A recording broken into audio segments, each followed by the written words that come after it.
नमस्कार मित्रांनो, आजच्या व्हिडिओमध्ये पाहूया प्राजक्ता गायकवाड आणि शंभूराज खुटवळ यांच्या लग्नानंतरच्या जेजुरी दर्शनाची खास झलक।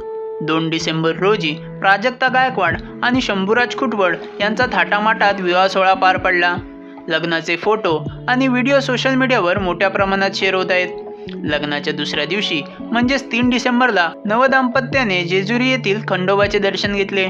परंपरेप्रमाणे शंभूराजने प्राजक्ताला उचलून जेजुरीगड चढला। दोघांनी खंडारायाचे दर्शन घेत आशीर्वाद घेतले। दर्शनानंतर भंडाऱ्याची उधळणी केली।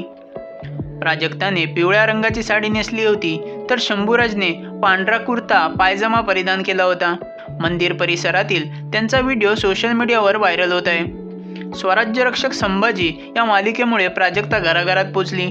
मालिकेतला तिचा दमदार अभिनय आणि लोकप्रियता आजही टिकून आहे। तिने इतरही मालिकांमध्ये आणि चित्रपटांमध्ये काम केले आहे। आता शंभूराज सोबत ती नव्या आयुष्याची सुरुवात करत आहे। हा होता प्राजक्ता आणि शंभूराज यांच्या लग्नानंतरच्या जेजुरी दर्शनाचा खास आढावा। तुम्हाला या जोडीबद्दल काय वाटतं हे मला कमेंटमध्ये नक्की कळवा। तुम्हाला हा व्हिडिओ आवडला असेल तर व्हिडिओला लाईक, शेअर आणि चॅनलला सबस्क्राईब करायला विसरू नका।